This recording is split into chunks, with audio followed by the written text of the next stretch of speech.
Saludos amigos de los ayuntamientos, saludos Enrique. Saludos, saludos. Don César Cabrera. Saludos Andrés, saludos Andrés Ayala, saludos a Wally, saludos a todo el pueblo dominicano, deseándole un feliz año nuevo, ¿no verdad? Ya que este es nuestro primer programa Yo cogí mis vacaciones en diciembre de este programa. Bienvenido Wally. Saludos, don Ayala, saludos don César, don Andrés Enrique. No, no tanto, mucho trabajo. Nadie está muy ocupado. Hoy abajo perfil, y en bajo perfil. No, bueno. Pero él es director ejecutivo de la Mancomunidad. Sí, sí, tiene un contacto permanente. Un trabajo a favor de la Mancomunidad, no bueno, sino de todos los municipios que componen la Bueno, pero vamos a empezar por ahí, Waldy, explíquenos cómo va la Mancomunidad. Eso es un lujo.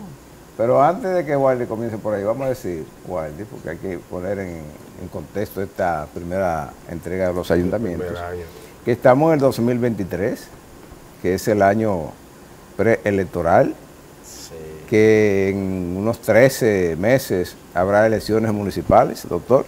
Hable claro, 13 meses no, un año y un mes. Un año y un mes. Porque las elecciones son en febrero del año que viene. No, 16 de febrero. Mediados de febrero. Sí, mediados de febrero, por tanto hablo de unos 13 meses. Un año y un mes habrá elecciones municipales.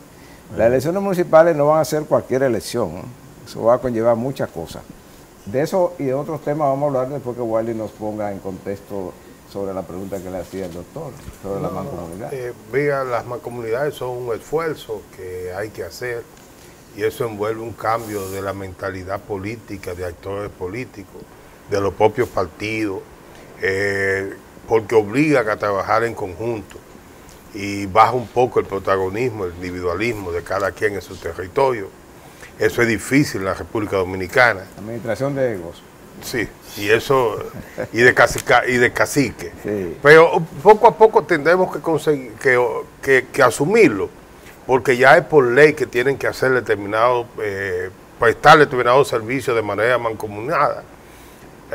Y yo espero que poco a poco, en la medida que vayamos forjando mejores funcionarios y gente que vaya a los municipios conociendo la responsabilidad del municipio, podamos impulsarla.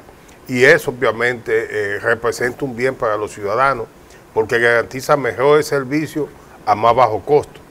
Sí, claro. Y eso, pero vamos a ver cómo avanzamos poco a poco. El gran reto de ustedes en la principal mancomunidad del país es qué hacer con la disposición final de los residuos que genera el Gran Santo Domingo, que supera las 4.000 toneladas por día.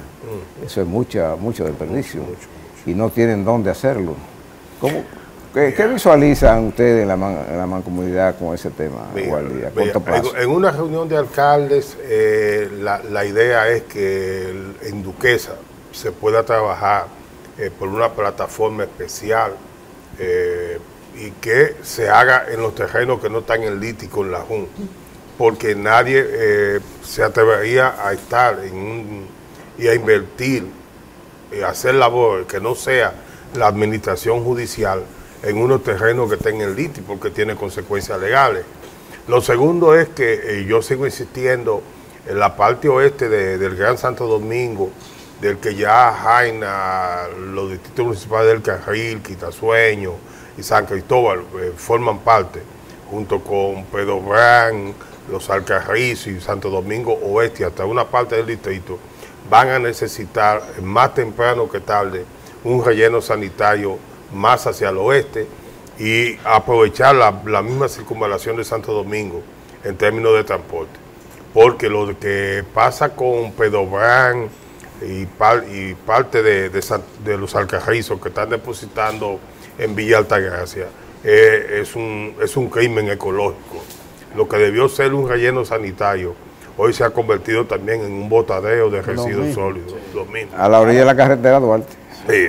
Ahora, Wally, siguiendo en ese tema, ¿no, verdad? Que tú planteas de un vertedero, un relleno sanitario hacia lo oeste. O en su defecto una planta de aprovechamiento. Sí, pero mi pregunta es, ya tú que estás inmerso en este tema, no existe ya un relleno sanitario que está ahí disponible y por asuntos administrativos no se le ha dado apertura a ese espacio que puede servir para no solo Jaina, sino todos estos municipios que tú hablas. Mira, lo que pasa es que cuando ese proyecto de Jaina se inició, se produjo la mezquindad de un sector empresarial que entendía que ir a un relleno sanitario privado le iba a afectar su finanza y que preferían pagarle 350 pesos mensuales al ayuntamiento de Jaina por depositar ahí en ese vertedero cualquier cosa sin control. Si tuvieran un relleno, la contaminación del mismo municipio de Jaina hubiese bajado mucho. Inclusive, la actual inversión que se hizo en el proceso de remediación pudiera utilizarse esa instalación, pero necesariamente donde está eso pegadito al cementerio y pegado ya a una población que han permitido un asentamiento humano informal ahí abajo y todavía más cerca de la zona industrial, hace no factible un vertedero a cielo abierto ahí. Y con relación al Gran Santo Domingo, la disposición final, nosotros tenemos una deuda y además de deuda un compromiso que tenemos que asumir, y es que la fiducia que estableció la ley de residuos en su artículo 35 y siguiente comience a desembolsar los fondos de la disposición final. A la fecha, en Duquesa paga el ayuntamiento de la capital 7 millones y pico, Santo Domingo Oeste casi 1 millón, Santo Domingo Este no paga, Santo Domingo Este no paga, aunque deposita alguna, otra parte ellos lo depositan en el vertedero de la tumba. Nada, que están usando otro vertedero. Sí, o el de Boca Chica, ¿no? No, eso queda en Gautier, que es un batey. Un batey después de Boca Chica. Pero eso tiene algunas especificaciones técnicas, sí, o es simplemente un botadero de basura. Mira, es un botadero, porque inclusive es el mismo personal que trabajó en los procesos de Duquesa. Lo que degradaron en lo que se degradó Duquesa en esa época. Ese mismo es donde Boca Chica está. Y además no tienen aquí el grave problema son los recursos económicos. Por eso se insistió tanto en la fiducia. Que es un impuesto, aunque disfrazado de contribución especial. Sí. Pero ya ahí estamos por más de 2.500, 2.600 millones de pesos, se estima que está ahí retenido. Sin ninguna... ¿Y qué es lo que está en depósito a plazo fijo, ganando intereses? No sé. Pero según el impuesto interno. Si hay ese dinero, ¿por qué esa fiducia no le entra para ir arreglando, aunque sea por parte a Duquesa? Mira, ese es uno... Y ir resolucionando el problema del vertedero que está a la orilla de donde llegan los cruceros en Puerto Plata. Mira, ese es uno de los retos que tenemos. Son de las cosas si hay 3 polos que hay que resolver: el del este, el Gran Santo Domingo y Puerto Plata. Sí. Porque ya Santiago tiene un vertedero controlado, que es Rafael. Y ahí sí hay que insistir para que sea un relleno sanitario intermunicipal, porque Santiago también tiene esa dificultad, que hay quienes dicen, no me traigan de otro sitio aquí. Pero ¿qué dice la ley sobre eso? Bueno? No, la ley obliga a que sean intermunicipales. Y la ley obliga... Entonces medio ambiente y las otras instancias no tienen por qué darle aquiescencia a 3 gente que protestan de que por qué no me traiga basura. No, es la ley que dice eso. No, pero además de eso, fíjense... ¿Qué fue lo que pasó con Jaina? Sí, claro. La irresponsabilidad de un ministro influenciado por un hermano que tenía interés en el ramo, más los industriales, sabotearon un proyecto porque era intermunicipal. Exactamente. Y ya eso estuviera resuelto. Claro, no estuviéramos hablando aquí de Duquesa, no, Duquesa ni de nada de eso, ni de litio, ni nada. Y aunque Duquesa siguiera trabajando, no iba a tener el peso que tiene hoy. O sea, va a tener un año y pico que no tuviera que recibir 4.000 toneladas, sino quizás estuviera recibiendo 2.500, 3.000. No, el norte nada más. Y hasta una parte de la capital, del distrito. La circunscripción 2 y parte de la 3 con el mercado y eso. Pero mire, lo que yo quiero insistir es lo siguiente: uno de los retos de la mancomunidad para nosotros en el 2023 es lograr que la fiducia ejecute el pago de la disposición final. Si hoy el proyecto especial de la presidencia está interviniendo Duquesa, pudieran arreglar la vía interna, preparar una que otra celda, algún paliativo ambiental a una parte de acá el descontrol, mover los residuos que fueron colocados en la vía de ingreso desde el Batey Duquesa hasta el vertedero de Duquesa, que se tapó de residuos sólidos. Entonces, si todo eso se hace, pero no hay una continuidad de que quienes administren Duquesa reciban entre 35, 40 millones de pesos todos los meses para sostener eso en buenas condiciones, con buenos equipos, no es posible. Yo decía, mire, todo esto es una buena disposición del presidente. Esto mismo pasó en el 2020 cuando vino el incendio. Y 2 años después estamos peor. Pero, ¿por qué? Porque generamos residuos todos los días. Nos preocupa cuando están en la calle, pero la empresa recolectora lo hace. Cuando sale de ahí ya no olvidamos hacia dónde va. No, y cuando está lloviendo, en temporada de lluvia. Claro, y la gente a veces dice, no, mira, un camión feo, que sí sucio, pero usted nunca ha ido donde está la disposición final. Entonces, yo creo que ese es el gran reto que tiene la mancomunidad. Inclusive, es como tú señalas ya, es una disposición de la ley y los funcionarios están obligados a ejecutar la ley. Hay un reglamento de esa fiducia, pero lo más importante es que ellos tengan que pagar. Si no pagan, no solamente Duquesa, el del Este, Puerto Plata, vamos a seguir en lo mismo. Y ese es un dinero que hemos pagado. En el caso de la fiducia, en un trabajito que estuvimos ahí haciendo, en el año, a junio del año 2022, ya había una recaudación de aproximadamente 1.800 millones de pesos. Y de eso, el 65% se pagó en el Distrito Nacional. Y si sumamos la provincia, el 70% es el distrito y la provincia. Se recaudó en el distrito. ¿Se recaudó? Bueno, pero ¿cuál es el mecanismo? La fiducia es pagarle al vertedero de Duquesa lo que pagan los ayuntamientos y algo más para que se pueda mejorar. Es que los ayuntamientos ya no deben pagarlo. No. Porque ya los ciudadanos, los ciudadanos están pagando. Pero lo están pagando ahora. Pero parece ser que hay una persona ahí o un consejo que no sabe lo que tiene en la mano. Es una debilidad. No inclusive la fiducia no está constituida completamente, porque falta un miembro que es un representante de las empresas del sector de recolección y disposición final, que no está designado. No lo han integrado. No lo han integrado, porque el grupo que representa ese sector debe reunirse y proponer. Yo quiero que sea fulano o fulana, para que pueda estar completo.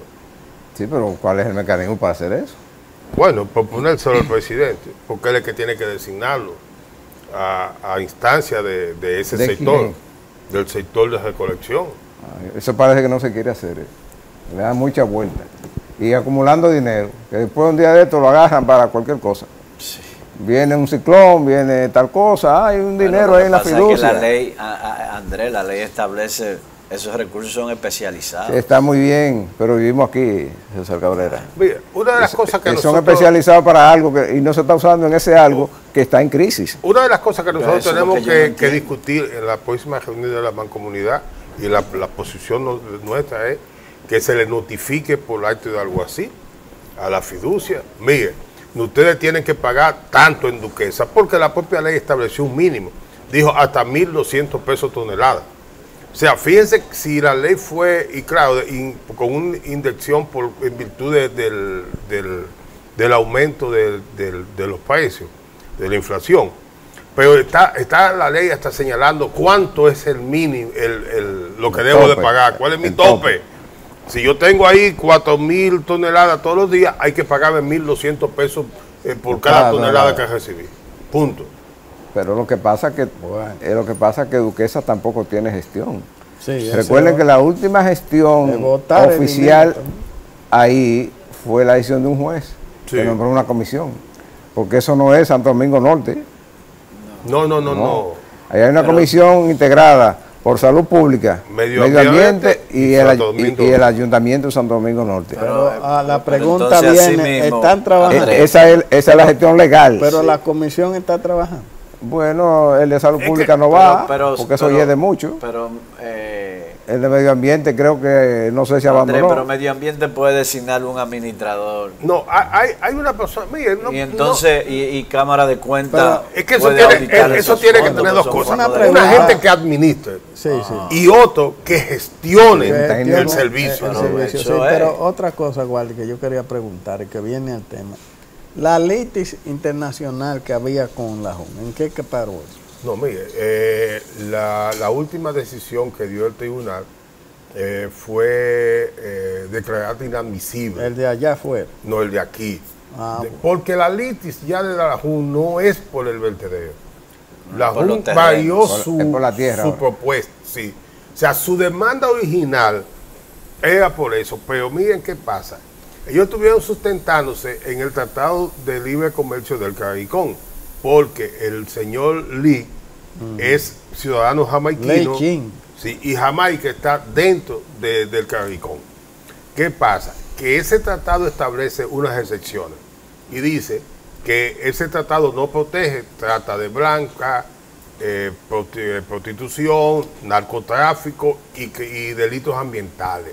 Ahí, papá. Entonces, resulta Pero entonces, que siendo no hay un Domínguez un Brito, delito procurador ambiental más grande de la que ese. República, director de Medio Ambiente, ministro de Medio Ambiente, sometió a la JUN por delitos ambientales Sí. ante la Fiscalía de la provincia de Santo Domingo. Eso se ha manejado de forma tal que esa querella nunca se le dio curso al proceso, pero está ahí. Y esa Y los delitos ambientales no perimen. no perimen, tienen esa ventaja. Y además de eso, hay un informe Y es técnico. continuado el delito. Sí. En este caso. Hay un informe de la Academia de Ciencias y de miembros de la Academia de manera individual, inclusive el de Osiris de León, que prueban que ahí hay un delito ambiental. Entonces, ellos varían sus pretensiones y en la parte internacional solamente hablan del despojo de la propiedad en virtud del título que ellos tienen. Como ese título nunca se procesó penalmente a los que falsificaron los documentos que dieron origen al título, ese título es válido. Hasta que no sea Hasta denunciado. que no sea, claro. Y yo pongo como ejemplo el proceso de Bahía de las Águilas.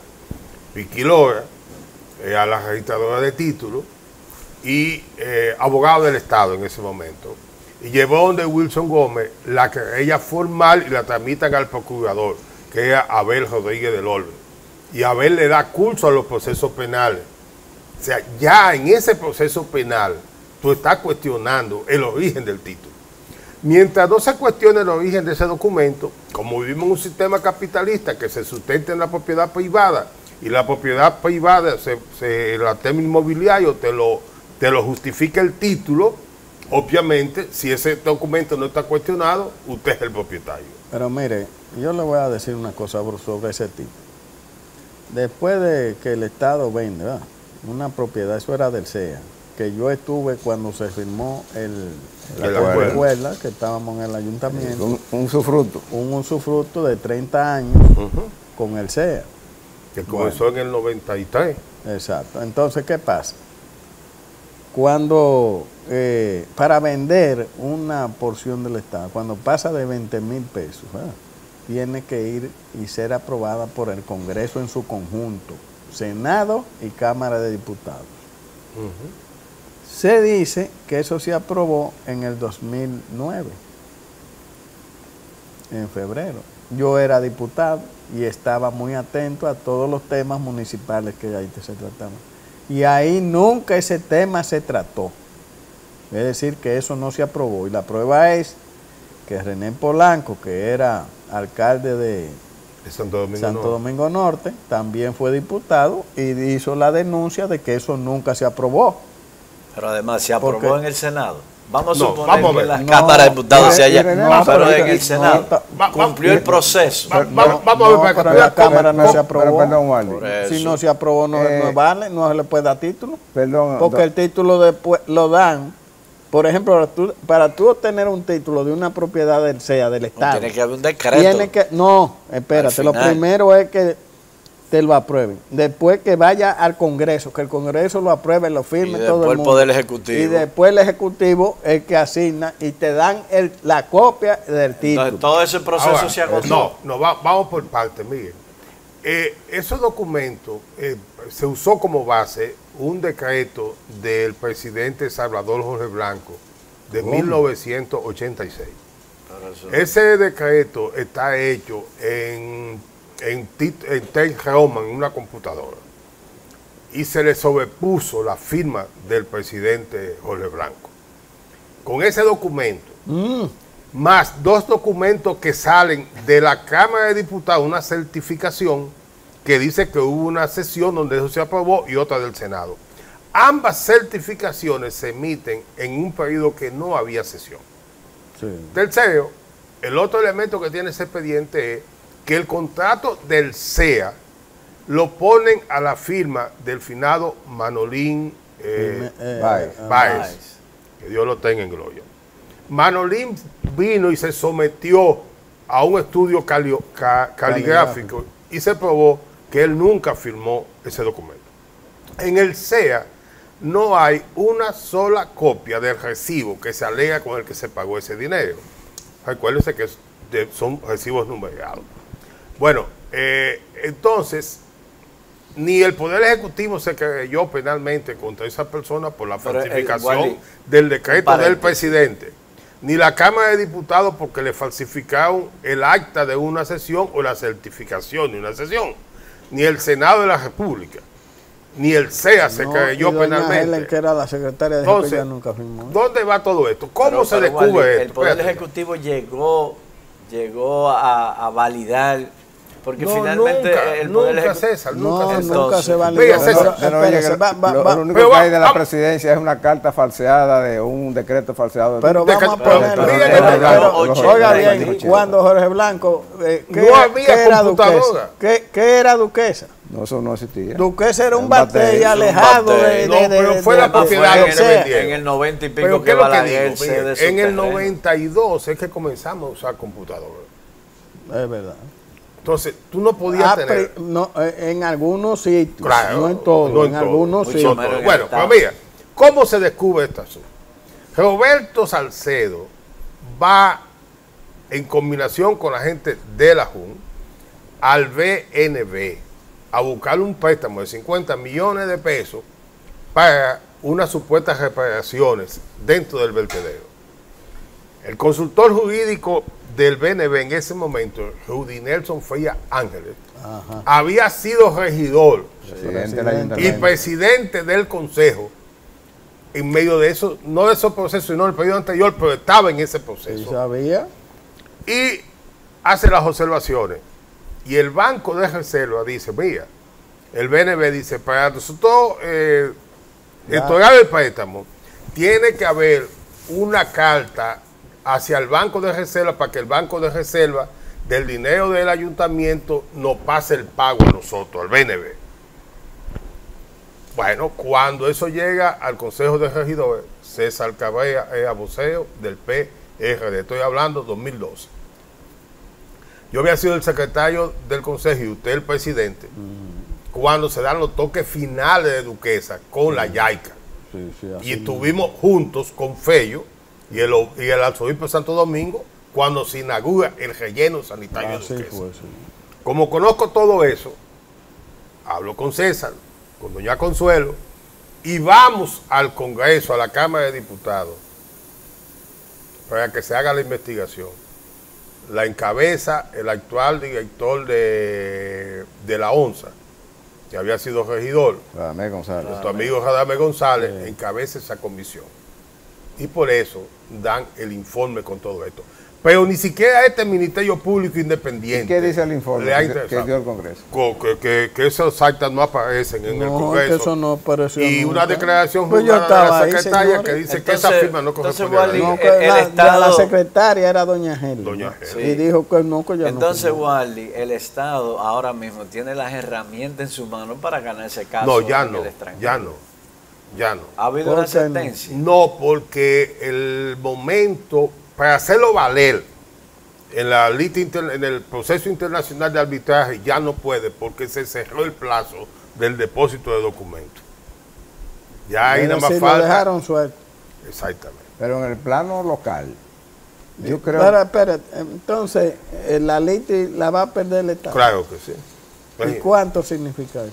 Bueno, el juez Depende polaco, del juez. ellos están pidiendo 300 millones de dólares más, Ay, todo, pero eso va a depender de lo que decide el juez. Sí, pero, Por un crimen. pero Eso en es el una plano barbaridad. local eso todavía tiene...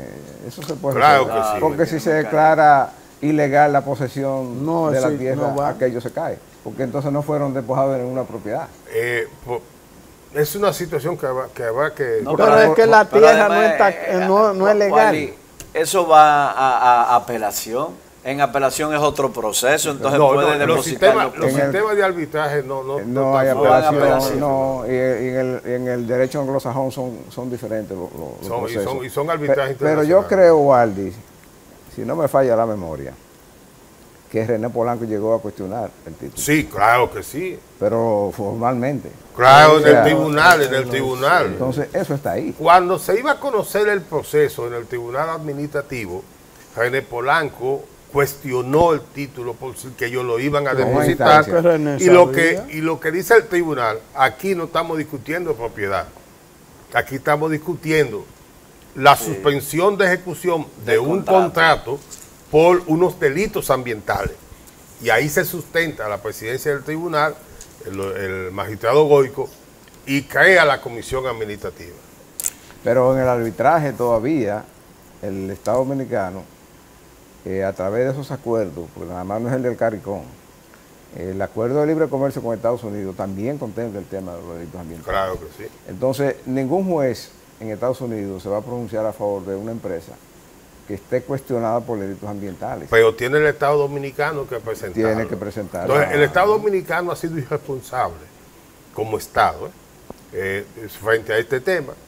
Ahora que sí, uno tiene que pensar que alrededor de Duquesa hay 141 hectáreas más de terreno, que sería el lugar ideal, porque tiene la licencia social para instalar y trabajar en un verdadero relleno sanitario y poco a poco ir haciendo la remediación ambiental de ese delito que nos dejó la Junta. Pero tenemos años diciendo eso, ¿y quién es que tiene que prestar oído a eso? Es una decisión una decisión de Estado, una decisión ambiental.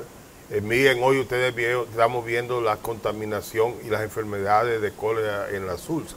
Eso viene de ahí. Parte de, Eso sí, viene de el ahí. cólera en esencia proviene de contaminación por bacterias de materias fecales.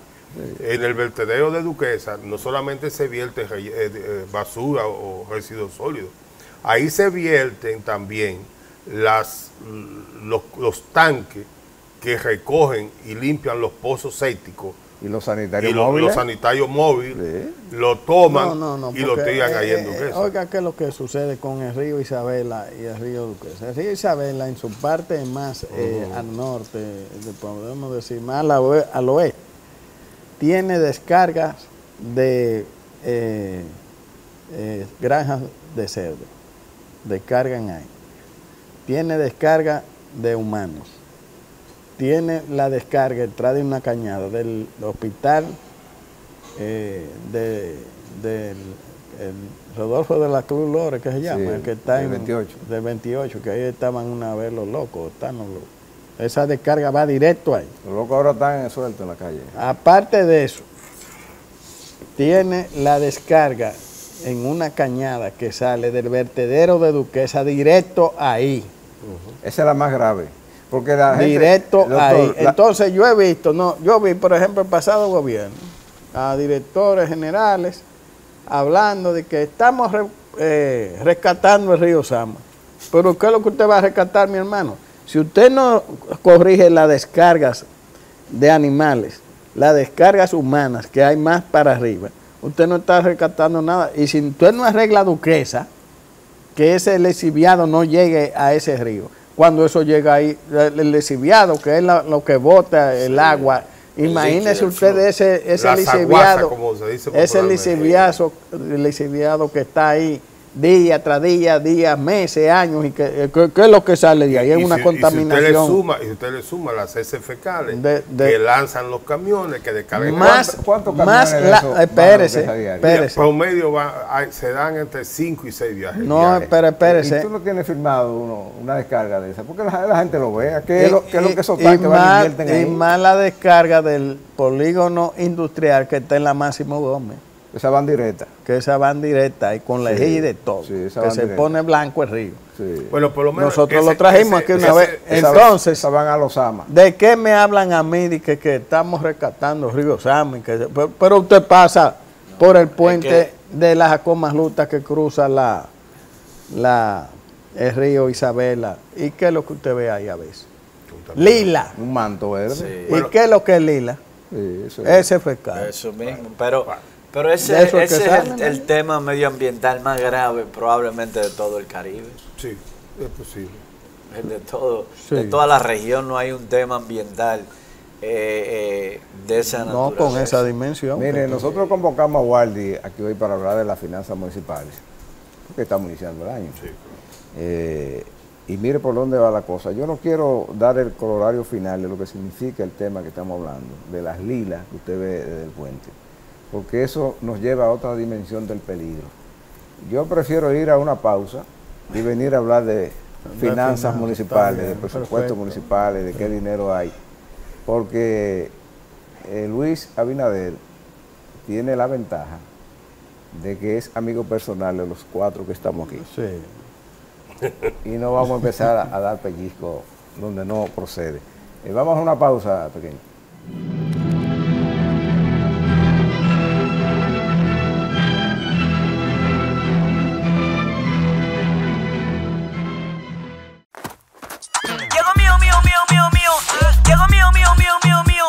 Si tú quieres talante y quieres resolver, Reserva trajo algo que te va a poner a valer. Mío, dile adiós al FT. Mío, dile adiós al FT.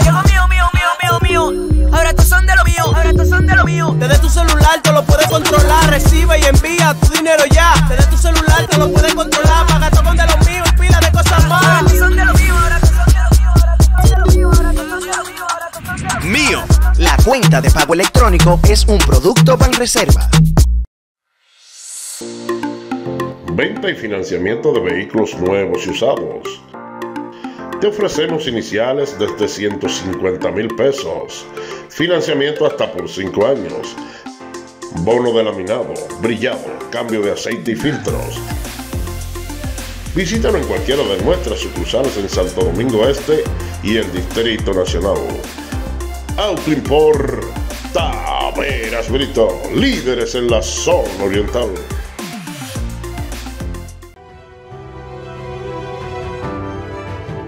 En estos 2 años de gestión al frente de la Corporación de Productos Alcantarillados CAS, hemos transformado vidas, llevando agua a diferentes sectores del Gran Santo Domingo que nunca le había llegado agua por tubería.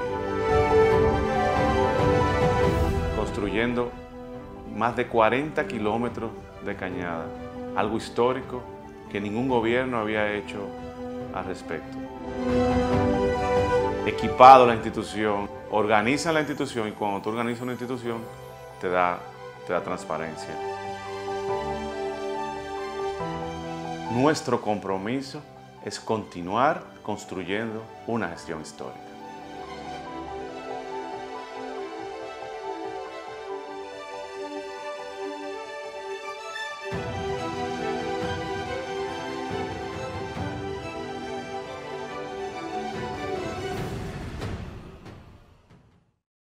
Kermax, el centro de servicio automotriz más grande, moderno y completo de la República Dominicana.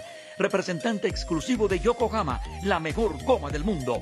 Una rueda de alta gama para conductores exigentes en deportes, circuitos y carreteras convencionales, con protección al medio ambiente y productos ecológicos de aceite de naranja contra la contaminación. Yokohama tiene excelente diseño y amplia trayectoria en competencias internacionales de automovilismo. En Kermax, usted tiene además alineación, balanceo, cambio de filtros y aceite, baterías y mecánica ligera. Excelentes atenciones. Kermax, el centro de servicio automotriz más grande, moderno y completo del país, en la cuchilla de la Kennedy con San Martín. Hoy entregamos directamente 365 títulos ya a nombre de los beneficiarios finales que impactarán positivamente en igual número de familias. Hoy todos ustedes conquistan un derecho que por siempre fue suyo, pero que nadie les había reconocido. Y hoy con enorme placer, con orgullo y con satisfacción, este gobierno, que es su gobierno, se los reconoce, los escucha y desde ahora va a proteger todos sus derechos.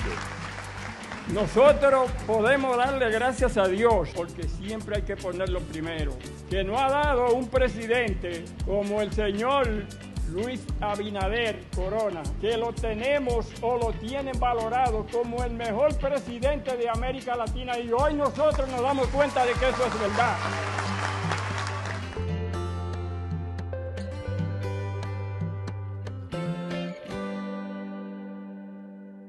Cada día, el Ministerio de Obras Públicas trabaja en más de 500 proyectos con el fin de mejorar y garantizar mayor seguridad en las vías de todo el país.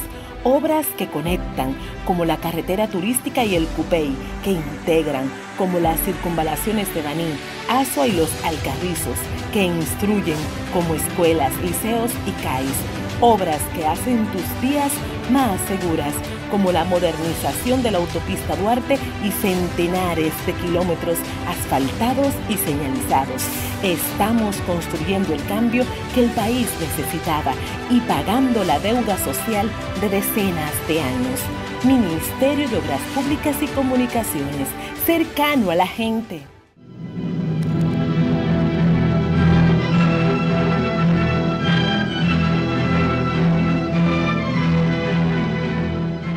Waldis, el tema que nos convoca por el inicio del año es ver las finanzas municipales. Ha sido un griterío por décadas aquí de los ayuntamientos que nunca tienen dinero.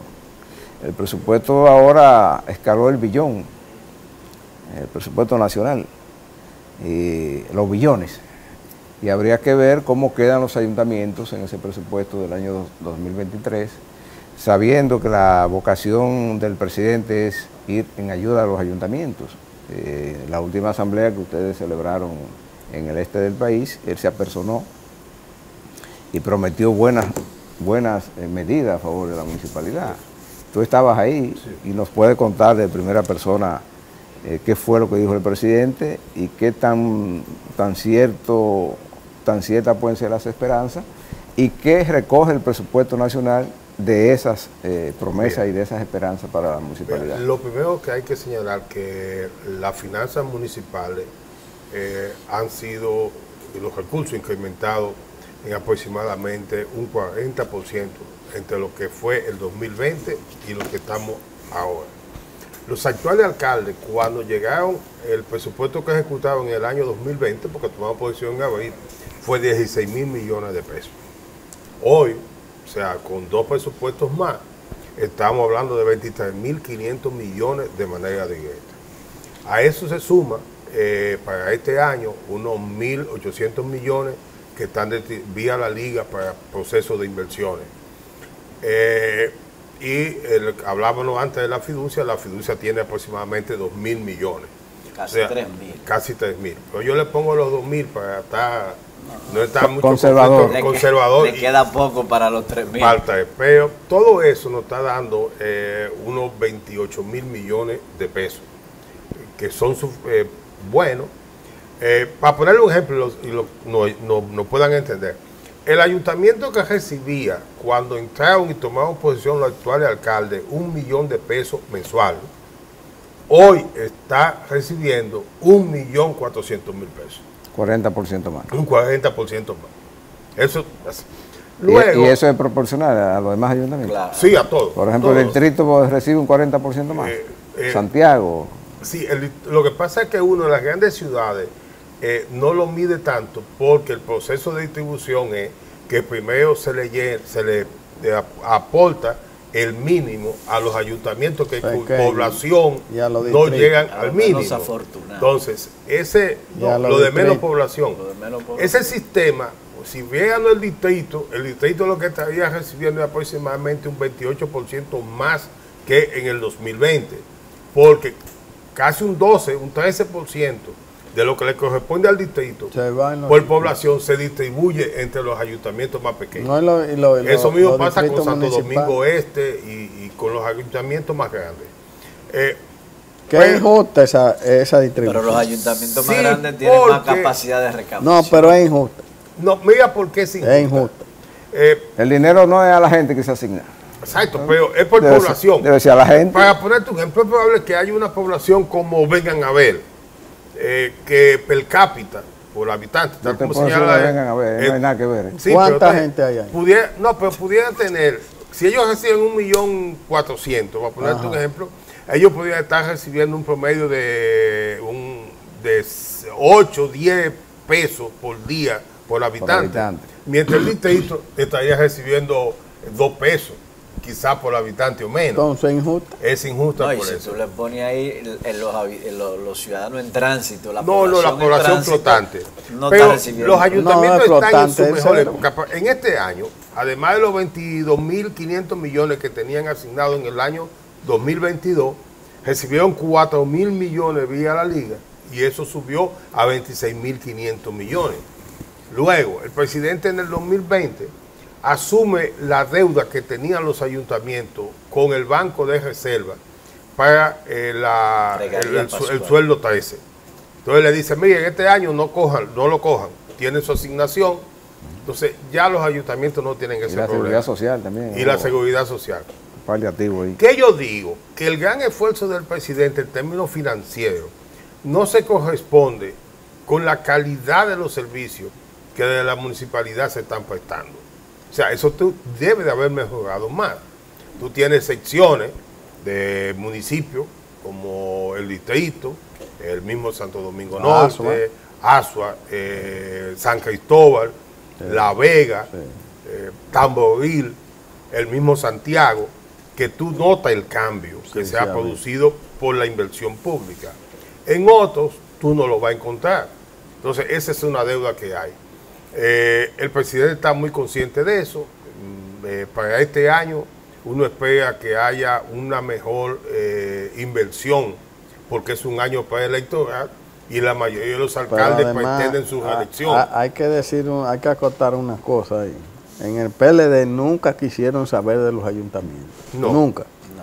Para ellos eso era un gasto innecesario. Eso es la verdad. De los dos que fueron presidentes últimamente del PLD, los dos hicieron eso. Y hubo uno de Fedomo que se prestó a hacer un pago fijo. Mira, que ahí tronchó la ley del 10%. Pero porque Hipólito la dejó en un 7 y pico, ¿verdad? 6 y algo, pero ojo. Sí, pero le puso que cada año se fuera aumentando hasta llegar al 10. Sí, porque la ley se produce en la gestión de Hipólito en el 2003, al final. Sí, claro. Pero para ese momento se aplicaba la ley 1797 que decía que era un 4%. Y el presidente Mejía, cuando le sumamos lo que se invirtió en equipos que se compraron, llegó a 4.9%. Sí, porque le dio equipo a todos. Pero vino entonces ahí la crisis de Banín. ¿Y a cuánto llegamos ahora? Ahora estamos 3.6. Si sumamos lo de la liga, estaríamos ya en 3.9. Si sumamos los 4.000 millones. ¿Quién dice 4? Que está en un 4.2? 4 puede ser 4.1, 4.2, porque por ejemplo, mire, en el ayuntamiento de Bonao, hay muchísimos ayuntamientos más, desde la presidencia se le han asignado fondos para actividades determinadas. Mira, aquí está estos tantos millones como aporte para el mercado de Bonao. Sí. Ese dinero está ahí. Quitasueño. Eso está en las apropiaciones. Exacto. Pero son adicionales. Sí. Tiene que cumplir el procedimiento donde José Rijo, que es extremadamente rígido también con eso. Sí, Rijo es rígido. Sí, y cuadrado con eso. Sí. Pero si se cumplen los procedimientos, esos desembolsos se hacen. San Cristóbal tuvo un desembolso reciente también, muy significativo. El distrito, con el tema de las aceras. El distrito, con el asunto. Pero todo eso, cuando lo sumemos en la consolidación que debe hacerse para el informe financiero, sí yo creo, César, que estaríamos llegando cerca del 5%. Sí. Cerca del 5%. Bueno, pero en el año preelectoral y con la presencia de Wallis hay que también preguntar ¿y quiénes son los que están postulando para las alcaldías? Ya se perfila. Bueno, no. ¿Qué suena? Bueno, Manuel se lanzó, el más popular de todos. Manuel Jiménez. Sí. Él dijo que él aspira a una reelección. También, bueno, en Santo Domingo Este, que es el municipio con más votantes, va a tener el millón de votantes, de electores. Sumado a eso, una gran cantidad de población nueva, porque sube cerca de 300,000 y pico de electores. Con el arrastre de Manuel ahí, el PRM se reelige. Porque ahí tenemos la gente que se ha mudado por Ciudad Juan Bosch y por otros proyectos de inmobiliario que se hicieron con la fiducia. Pero a eso, espérese, porque ahí en eso electoral yo sé cómo es. Cuando la gente se muda, no cambia la cédula. No, porque no ha habido cambio de cédula. Ahora, cuando haya cambio de cédula, ahí sí esa población va a crecer significativamente. Eso sucede en Santo Domingo Este también. En la Barquita, en la Barquita. Oigan este dato. Pero no votan ahí. Oigan este dato. Eso es así. Pero aún sin eso, hay más de 800,000 electores. Sí, pero déjame darte este dato. ¿Por qué subió así? Se produjo una sentencia del Tribunal Constitucional sobre lo que es el domicilio para las ejecuciones inmobiliarias. Entonces, estableció que el domicilio para todas las demandas debe ser el lugar donde está la propiedad inmobiliaria. Eso entonces puso a los bancos a decir, no, para yo financiarte tu apartamento en Ciudad Juan Bosch, tú tienes que ir y cambiar la cédula, porque ahí es que yo te voy a notificar todos los actos si tenemos litis. Ya hay que cambiar la cédula obligatoria. Ahí cambió. O sea, hasta que tú no llevas la cédula con tu cambio. Son procesos estatales muy bien pensados. O sea, eso, quizá algunos volvieron y cambiaron de nuevo. Es posible, pero es la minoría. Aún así, el banco tiene la seguridad porque en su contrato dice que todos los actos son en tal dirección, que es mi cédula número. ¿Cuántos habitantes tiene la ciudad Juan Bosch? Son unos 25,000 apartamentos. Sí. Ya 3, vamos a poner. No, hasta 4. Hay 4. El promedio es 4. Pero también tú tienes que darle la persona que se muda alrededor para dar los servicios. Pero pasado eso, por ejemplo, en Santo Domingo Este ya Luis Alberto es el candidato del PLD. Son 100,000 personas. ¿Quién? Luis Alberto Tejada, que compitió. Estuvo compitiendo. El Distrito Nacional está muy indeciso. El PLD tiene 2 precandidatos, Domingo Contreras y Andrés Navarro. 2 personas que vienen de la municipalidad con muchísimo... Eso están en campaña. Eso está en campaña. En el PRM aspira mucha gente. No dígame del partido suyo, sí. Alfredo Pacheco aspira. ¿Hay más? ¿Cuáles son los más? ¿Cuáles son los más? Hay más. Sí. Mucho, porque yo hablo de los que públicamente... Sí, aspira Fellito también. Fellito Subervía. Mire, ahora Santiago, que es la otra plaza, con la salida de Abel, se da otro escenario. También hay que tomar en cuenta que... Y será verdad. Ulises Rodríguez está muy bien posicionado. Fue candidato la gestión pasada.